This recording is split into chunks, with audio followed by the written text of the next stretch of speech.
Música. Deixa-me contar-te algo que a maioria das pessoas nunca confessa em voz alta. O colapso nem sempre se manifesta como vidros partidos. Por vezes, surge na forma de um silêncio ensurdecedor. Outras vezes, aparece como um riso que soa um pouco exagerado. Muitas vezes, esconde-se por trás das palavras "estou bem", quando na realidade estás longe disso. E o aspecto mais estranho do colapso interior é que o mundo raramente o deteta quando ocorre. É quase invisível para os outros, mas para quem o vive, parece que o chão se abre debaixo dos pés. Imagina isto. Uma pessoa sorri-te do outro lado da rua, acena, talvez até faça uma piada. Mas e se te disser que, nesse preciso instante, o mundo interior dela se assemelha a uma casa a desabar? É essa a contradição do colapso interior. Lá fora, reina a calma, mas no interior, o ruído é ensurdecedor. É aqui que a psicologia começa a desvendar algo que raramente discutimos. Música. Vê bem, o nosso cérebro está programado para a sobrevivência. Erguemos barreiras, mecanismos de defesa, máscaras. Criamos versões de nós mesmos que parecem robustas, competentes, imperturbáveis. Mas por trás dessas muralhas, a tensão acumula-se. Cada palavra não dita, cada decepção encoberta, cada sonho adiado transforma-se num peso extra a carregar. E quando essa tensão atinge um limite, algo no interior racha de forma subtil. Os psicólogos designam isto por dissonância emocional. Quando o exterior não corresponde ao interior, e é um dos estados mais exaustivos que um ser humano pode experimentar. Mas aqui está a verdade fascinante e dolorosa. O colapso interior nem sempre resulta de um momento catastrófico único. Mais frequentemente provém das pequenas coisas, a mensagem que nunca chegou, o pedido de desculpa que nunca veio, a promessa que cumpriste e que os outros ignoraram. Fissuras minúsculas na alma que se repetem e repetem até que, um dia, percebes que já não te sentes como dantes. E é aqui que a narrativa se aprofunda ainda mais. Porque quando as pessoas colapsam por dentro, nem sempre desabam por completo. Algumas continuam a funcionar, vão trabalhar, riem nos jantares de família, enviem e-mails, publicam fotos, mantêm a vida em movimento. No entanto, a psicologia revela-nos algo notável neste ponto. Chama-se efeito de mascaramento. É quando as pessoas reprimem as suas emoções verdadeiras, não só perante os outros, mas também perante si próprias. Convencem-se de que está tudo bem até que um dia a máscara se torna tão pesada que parece impossível sustentá-la. Agora, talvez te perguntes, por que razão a mente humana age assim? Por que não mostramos simplesmente os nossos sentimentos reais? A resposta reside no que os psicólogos chamam condicionamento social. Desde a infância, a maioria de nós aprende a manter a compostura. Não chores em público, não mostres fraqueza, não deixes que ninguém veja as tuas dificuldades. Embora esse condicionamento nos ajude a integrar-nos na sociedade, também nos ensina a abandonar partes de nós mesmos. Trocamos a autenticidade pela aceitação. E aos poucos, sem nos apercebermos, perdemos a capacidade de exprimir o que realmente sentimos. É por isso que o colapso interior parece tão solitário. Não é que as pessoas não se importem, é que nem sequer o notam. Mas deixa-me fazer-te uma pergunta. Já reparaste que, quando reprimes as lágrimas durante demasiado tempo, até os momentos mais insignificantes te fazem querer chorar? Como um desconhecido a segurar a porta ou uma canção aleatória no rádio, isso não é fraqueza. Chama-se transbordamento emocional. A mente só consegue conter tanta dor não processada antes de ela se infiltrar nos recantos mais inesperados da vida. E aqui está o truque. Essas fugas são sinais. Sinais de que o colapso interior está a emergir à superfície, implorando por libertação, suplicando para ser reconhecido. Vamos criar um ciclo aqui. Porque podes estar a pensar, se o colapso interior é tão silencioso, como o detetamos? Como sabemos quando nós ou alguém que amamos está a passar por isso? Aguarda esse pensamento, porque voltarei a ele. Mas primeiro, precisamos de explorar algo ainda mais intrigante. Por que razão o próprio colapso pode, por vezes, tornar-se o ponto de viragem para a transformação? Eis a contradição. O colapso interior dói, mas também desvenda. Expõe o que tens evitado. A psicologia refere-se a isto como o ciclo de ruptura e reparação. Na terapia, significa que as quebras na ligação, quando enfrentadas com honestidade, podem levar a laços mais profundos. O mesmo princípio aplica-se a nós próprios. A ruptura mostra-nos onde temos carregado em excesso, onde temos sido desonestos com as nossas próprias necessidades. A dor é informação, é a tua mente a dizer que algo tem de mudar. Pensa nisto, quando um osso parte, os médicos reposicionam-no para que cure mais forte. O mesmo pode acontecer com a mente. O colapso não significa que és fraco. Significa que o teu antigo modo de sustentar tudo já não funciona. Significa que a estrutura que construíste chegou ao fim da linha. E embora isso seja aterrorizador, é precisamente o momento em que algo novo pode ser erguido. Mas há um senão. Só se prestarmos atenção, só se ousarmos escutar a ruptura em vez de a ocultar.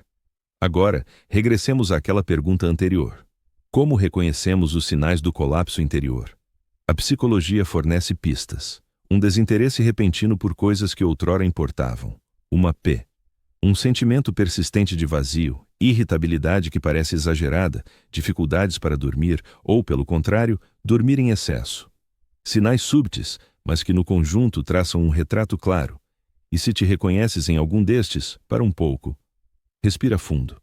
Não quer dizer que estejas irremediavelmente danificado. Significa que a tua alma está a pedir uma pausa, sinceridade, alívio, mas há um ciclo mais profundo que quero que retenhas. Porque há algo que a maioria das pessoas ignora. O colapso interno muitas vezes disfarça-se de força. Sim, ouviste bem. Aquele que afirma não preciso de ninguém pode ser em segredo quem mais anseia por laços. Quem ri mais alto no meio da multidão pode ser quem chora mais intensamente na solidão. Isto chama-se formação reativa, um mecanismo de defesa em que as pessoas manifestam o oposto do que sentem para se protegerem. E assim que o percebes, começas a detetá-lo por todo o lado. A fachada corajosa, as anedotas incessantes, a serenidade aparente. Por vezes, não são máscaras de felicidade, são escudos de sobrevivência. Agora, é aqui que surge a recompensa. Porque se compreenderes isto, se o vires de verdade, então o colapso interno deixa de ser uma prisão muda e torna-se uma forma de expressão. É o teu eu interior a tentar dialogar através de fendas e sombras, e o que ele diz é isto: não precisas de ser perfeito, não tens de sustentar tudo o tempo todo. Precisas de espaço para seres humano. Mas deixa-me partilhar mais uma provocação antes de prosseguirmos. E se o colapso interno não for o fim da força, mas o seu início? E se as fendas não forem defeitos, mas portas para a luz entrar? Pensa nisso, porque na próxima etapa desta narrativa vou revelar como a psicologia interpreta a forma estranha mas poderosa como as pessoas se recompõem após a ruptura. E por que razão aqueles que se sentiram profundamente partidos carregam uma profundidade, uma sabedoria e uma resistência que não se adquirem de outra maneira. Vamos então mergulhar no que ocorre após a ruptura, porque há algo que a maioria não percebe. O colapso interno não tem de culminar em desespero. Na verdade, a psicologia demonstra que estes instantes de fratura emocional podem ser transformadores, forçam a mente e o coração a enfrentar o que têm evitado. Este confronto é desconfortável, sim, até aterrorizador, mas é também onde se semeiam as bases da resistência. Imagina uma árvore no meio de uma tempestade. O vento dobra, por vezes, quase partindo os ramos. Contudo, quando a tormenta passa, a árvore costuma ter raízes mais firmes, ligações mais profundas ao solo que a sustenta. O colapso interno é a tempestade. E a tua mente, as tuas emoções, o teu eu interior, todos eles são a árvore, e as fendas não são meras quebras, são convites. Convites para cresceres, para mudares, para te reconstruires com consciência. Um dos conceitos mais intrigantes da psicologia é o crescimento pós-traumático. É a noção de que, quando alguém vive uma luta interna profunda e a atravessa de forma consciente, não regressa simplesmente ao que era. Evolui. Torna-se mais empático, mais consciente de si, mais apto a conexões profundas. E é exatamente por isso que quem se sentiu verdadeiramente despedaçado transporta uma sabedoria que outros talvez nunca atinjam. A sua percepção das emoções humanas, a sensibilidade para a dor discreta, transforma-se numa força construída não pela evasão ou negação, mas pela sobrevivência, observação e integração da ruptura. Mas, atenção, isto é subtil. Não se trata de soluções rápidas ou frases motivacionais. O colapso interno não é um obstáculo que se ultrapassa à força. É um processo. O primeiro passo é reconhecê-lo, nomeá-lo, observá-lo. Muitos tentam fugir, preencher o vazio com distrações, excesso de trabalho ou barulho constante. Mas no instante em que paras de correr, em que te permite sentir o que se passa, É aí que a mente começa a reajustar-se. Os psicólogos chamam a isto processamento emocional.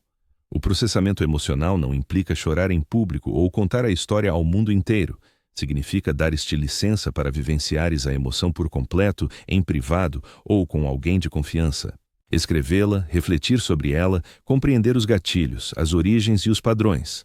É demorado, às vezes doloroso, mas também profundamente libertador. E aqui vai uma perspectiva essencial.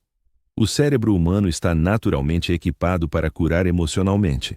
Com espaço, reflexão e o apoio adequado, a neurociência revela que as vias neuronais que registram a dor podem, através de reflexão consciente e repetição, reconfigurar-se em caminhos para compreensão, empatia e resistência. Agora, considera este enigma que te proponho. Por que razão, quando nos desfazemos por dentro, as nossas relações parecem tensionar-se? Por que os mais próximos, por vezes, interpretam mal o nosso silêncio, o nosso humor instável ou o nosso afastamento? A resposta está num conceito denominado contágio emocional. Os humanos estão programados para espelhar as emoções dos que os rodeiam, para reagir a sinais, para se sincronizarem com indícios súbitos. Quando alguém se quebra por dentro de forma discreta, os sinais podem ser confusos, gerando mal-entendidos, aumentando a tensão, e sem consciência disso, as relações acabam prejudicadas. Mas ao compreender isso, podemos começar a nos expressar de outra maneira, não precisando esclarecer cada pormenor, mas indicando: estou a lidar com algo interno e preciso de espaço e compreensão. Isso por si só pode alterar uma ligação de conflito para apoio. Eis outra perspectiva psicológica notável. Aqueles que se fragmentam profundamente tendem a desenvolver o que se denomina granularidade emocional aprimorada. Trata-se da capacidade de distinguir nuances súbitas entre sentimentos. Não é apenas tristeza ou raiva, é a dor suave da saudade de alguém antes mesmo de perceberes que partiu. É a irritação latente de expectativas por realizar, é a mistura agridoce de nostalgia e desejo. A granularidade emocional permite reagir à vida com subtileza e percepção, captando o espectro completo em vez dos extremos. E essa habilidade, surgida do rompimento, torna-se um superpoder oculto, uma lente que enriquece a experiência da existência de forma mais plena e genuína. No entanto, não idealizemos o percurso. Romper-se por dentro é solitário e pode parecer interminável. Há dias em que o fardo se torna insuportável, quando cada avanço parece trazer retrocessos duplos, e isso é autêntico, é humano. Mas aqui está o truque psicológico essencial que altera tudo: a integração. Integrar significa pegar na dor, na ruptura, no caos interior e tecê-lo na tua história, em vez de o combater. Ao integrar, não apagas o rompimento, honras-o, reconheces-o, permites que ele faça parte da tua narrativa sem que defina o teu fim. Agora guarda este instante. Imagina-te a olhar para um espelho, não só para veres o teu reflexo, mas também as fraturas invisíveis, as fissuras ocultas que moldaram a tua resiliência, a tua empatia, a tua sabedoria. A maioria receia essa visão, mas quando nos atrevemos a enfrentá-la, começamos a descobrir beleza onde antes só havia sofrimento. A psicologia designa isto por construção de significado. É o mecanismo pelo qual atribuímos sentido, propósito e coerência a vivências que, de outro modo, pareceriam caóticas e vazias. E a construção de significado é a ponte do rompimento para a transformação, do sofrimento silencioso para o desenvolvimento consciente. Vamos mais fundo. Existe um princípio chamado autocompaixão, que investigações comprovam ser um dos antídotos mais eficazes contra o colapso interno. A autocompaixão não é complacência, não é preguiça.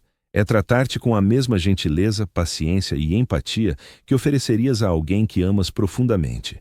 É afirmar: está bem que eu esteja a lutar, está bem que me sinta despedaçado, isso não me diminui, torna-me humano. Neurocientistas descobriram que a autocompaixão ativa áreas cerebrais ligadas à segurança e à ligação, ajudando a mitigar o impacto emocional e físico do estresse. Em resumo, ensina a mente a acolher-se com suavidade enquanto se cura. Agora, uma reviravolta curiosa. Romper-se por dentro frequentemente desperta a criatividade. Artistas, escritores, músicos, pensadores, tantos deles referiram a alquimia estranha da dor a transformar-se em expressão. Quando alguém está fragmentado, percebe o mundo de modo distinto, repara em pormenores que outros ignoram, sente as emoções com clareza e profundidade. É por isso que a literatura, a música e a arte tocam mais quando abordam as experiências cruas e não ditas do coração humano. E essa é a psicologia fascinante por trás. Romper dói, mas afina a percepção, agudiza a capacidade de empatizar, de se conectar, de criar. E aqui está o ciclo final antes do fecho. A revelação mais profunda de todas. Romper-se por dentro ensina-nos a impermanência. Nada perdura.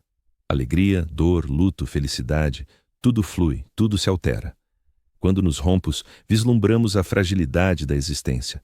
E com esse vislumbre surge a lucidez.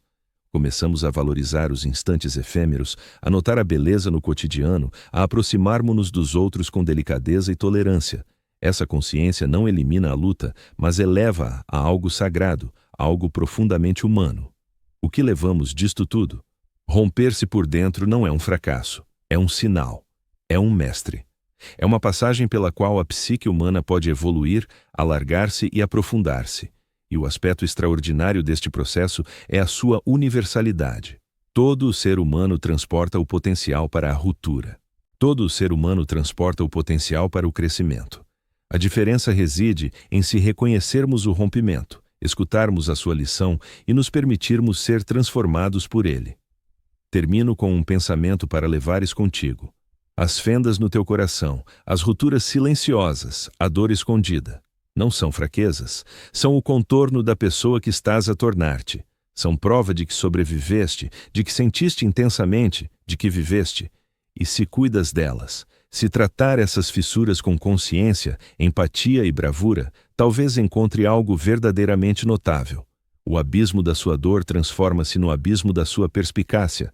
As fraturas mudas no íntimo podem gerar o eu mais resiliente e genuíno que já experimentará. E nesse vazio, nesse recanto sereno, delicado e surpreendente entre o que se quebrou e o que se recompôs, toma consciência de algo essencialmente humano. Romper-se por dentro não significa o fim. Significa renascer, mais sábio, mais suave e infinitamente mais vibrante do que dantes. Music.